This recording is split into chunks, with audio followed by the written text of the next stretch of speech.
मटण महिन्यातून एकदाच खायचं, पण थोडी जास्त मेहनत घेऊन. असं पण मटण बनवायला 1.5 ते 2 तास लागते. आणि मागच्या एका मिनी ब्लॉगमध्ये मी तुम्हाला सगळे मसाले दाखवले होते की मी मटण रस्सामध्ये कोणते मसाले वापरते भाजून.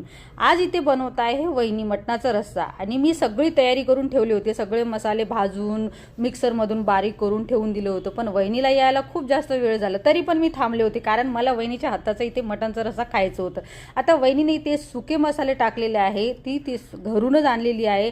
जर हे तुम्हाला माहिती घ्यायची असेल की हे सुके मसाले तिनं काय टाकलेले आहे, तर मला कमेंट करून सांगा. तुम्हाला सगळी मी ती सुके मसाल्याची माहिती देते. बाकीचे तर तुम्ही मिनी ब्लॉगमध्ये बघितलेच आहे. सगळ्याच्या आधी तिनं गॅसवर मोठा पतीला ठेवला आणि भरपूर तेल टाकून दिलं, आणि त्या तेलामध्ये सगळ्याच्या आधी तिनं लसूण अद्रक खलबत्त्यामध्ये ठेचून टाकून दिलं. लसूण अद्रक छान परतून घेतल्याच्या नंतर तिनं सुके मसाले टाकून दिलं. जे काय ते तुम्हाला सांगत आहे मी, लाल काय टाकत होती ते सुके मसाले होते घरगुतीचे.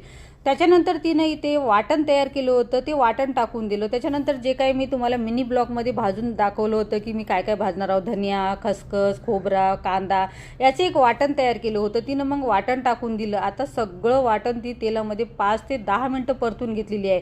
आता मसाले आपले न जळायला पाहिजे म्हणून जे काही आपण मटण उकडतो तोच पाणी तो जरा जरा टाकत आहे आणि मसाल्याला भाजून घेत आहे. बघू शकता इथे आपलं मटणचा कलर पण खूप छान झालेला आहे आणि घर भरून खुशबू पण सुटलेला आहे. आणि वहिनीच्या हाताचं मटण रस्सा खाल्लं ना तर दिवसभर हाताचा वास सुद्धा जात नाही, एवढं काय छान मटण बनवते. आता बघू शकता इथे तिचं मटणचा मसाला एकदम चांगलं भाजलं गेलेलं आहे. आता ती थोडं थोडं पाणी टाकून सगळं मटण टाकून देणार आहे. आता या मटणला आपल्या पूर्ण मसाल्यामध्ये 2 ते 3 मिनटं पूर्ण परतून घ्यावं लागते, आणि त्याच्यानंतर आपल्याला लागते तेवढं पाणी घालून घ्यायचं आहे. पाणी इथे ती थंडच टाकते, गरम पाणी करून टाकत नाही. थंड्या पाण्याने पण त्याच्या मटणाच्या रस्स्याला कलर खूप छान आलेला आहे. बघू शकता इथे 10-12 लोकांचं मटण रस्सा बनवलेला आहे. आता एक उकडी आली, आता त्याच्यानंतर आम्ही इथे कोथिंबीर टाकत आहोत. आणि वहिनी सांगतीला मी थोडीशी मस्करी करत आहे की मी पण कोथिंबीर टाकू लागते, कारण तूच कधीची करते. तर आता मी त्याला बोलते की हाय मैं तो थक गई हूँ. हा व्हिडिओ तुम्हाला कसा वाटला नक्की कमेंट करून सांगा. व्हिडिओ आवड